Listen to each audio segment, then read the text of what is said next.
En esta clase iniciaremos a desarrollar el contenido de la unidad 1. Vamos a definir qué es el análisis estructural. Tenemos una estructura, a esa estructura le conocemos propiedades de los materiales, es decir, si se va a fabricar en concreto, en acero, en madera, bueno, los materiales que existen en la construcción. Debemos conocer la geometría, las luces, la altura de la estructura, conocer las secciones transversales de cada uno de sus elementos, el uso que se le va a dar a la estructura. Con ese uso definimos previamente cargas gravitacionales y con la ubicación de la estructura definimos el sismo y el viento.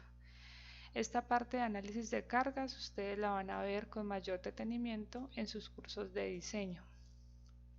Bueno, entonces con el análisis esto siempre va a ser dato, o sea, las propiedades, la geometría, las cargas siempre va a ser dato, o sea que nosotros vamos a partir que conocemos las propiedades de la estructura, conocemos las cargas y solamente le aplicamos esa carga a la estructura, carga gravitacional o una carga sísmica, que la vamos a evaluar como una carga lateral. Así que lo que nosotros vamos a hacer con el análisis estructural va a ser calcular reacciones, fuerzas internas, desplazamientos debidos a esas cargas impuestas a la estructura. La pregunta ahora es ¿cómo se calculan esos efectos? Bueno, ustedes ya han visto algunos métodos en su curso de análisis estructural 1, métodos para estructuras estáticamente determinadas, cerchas, vigas, pórticos.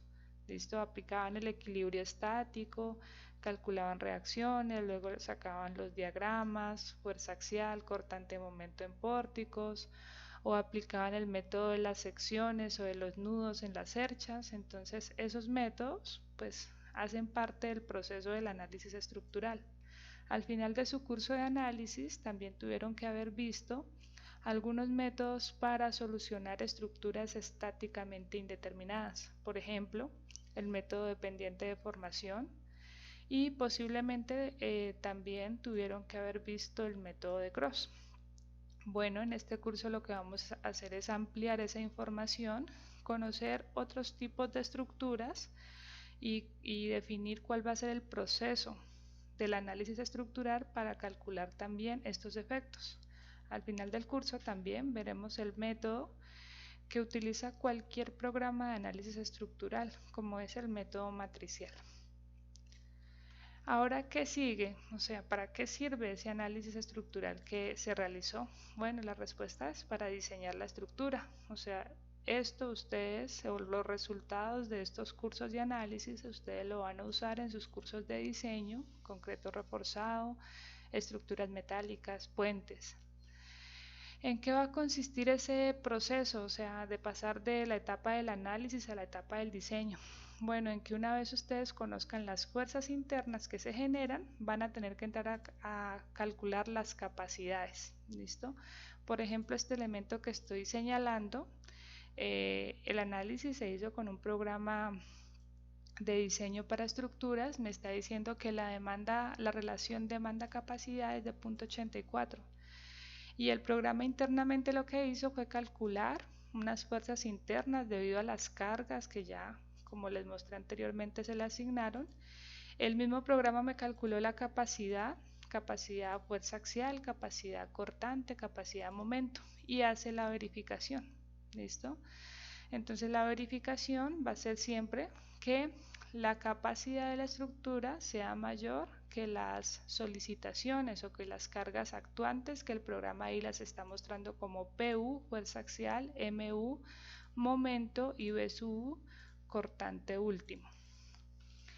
En resumen, entonces, en esta etapa de diseño lo que hacemos es proporcionarle a la estructura la capacidad necesaria para resistir los efectos generados por las cargas que hemos analizado y se le han impuesto al modelo de nuestra estructura. Como comentario, entonces, para que el diseño estructural sea confiable, el análisis estructural tiene que tener unos buenos resultados, tiene que estar casi perfecto. Y perfecto entre comillas, bueno, es una modelación. Pueden haber errores de geometría y aproximaciones, e incluso cuando se construye la estructura usualmente se hacen cambios en la construcción y nuestro modelo inicial pues empieza a sufrir modificaciones. Bueno, entonces ahora miramos que todo se va a volver un ciclo.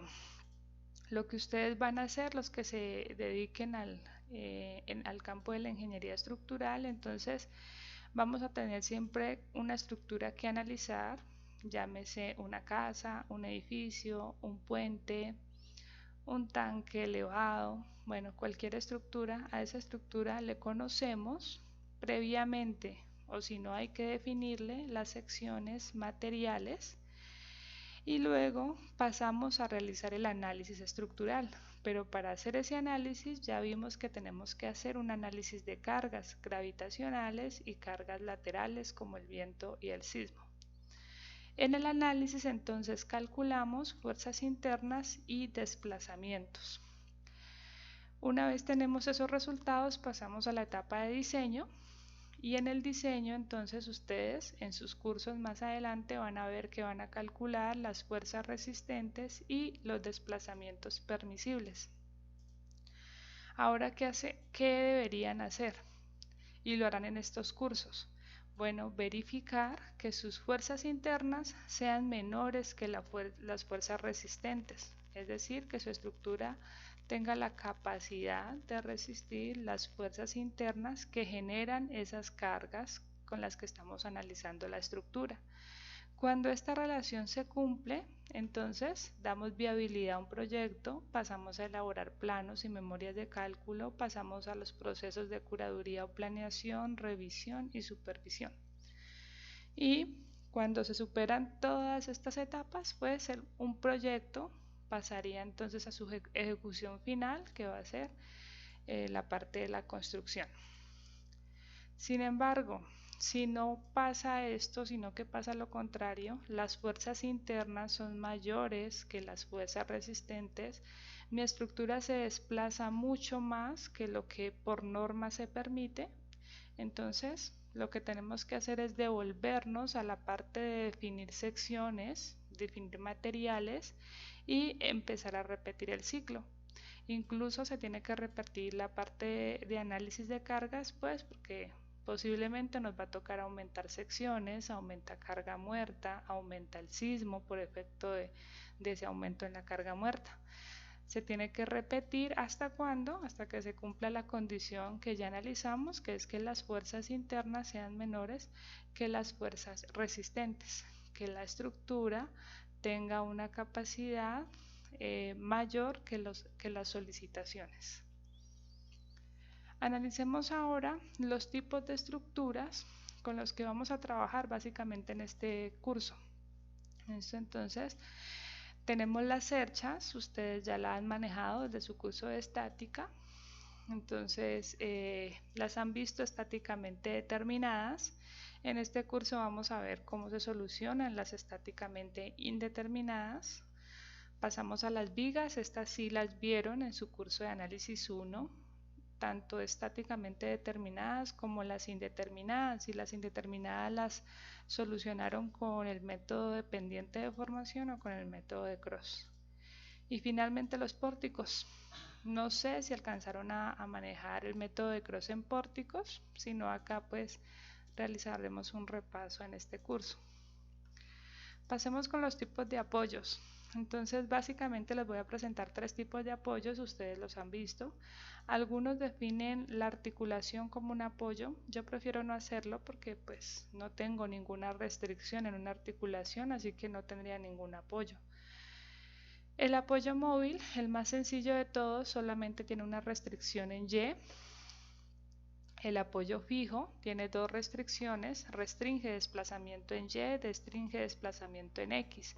En el apoyo móvil y en el apoyo fijo, el giro siempre va a ser permitido, o sea, estos apoyos pueden girar libremente. Contrario al caso del empotramiento, donde aparte de restringir desplazamientos tanto en X como en Y, también es capaz de restringir el giro. Vamos finalizando con los principios del análisis estructural.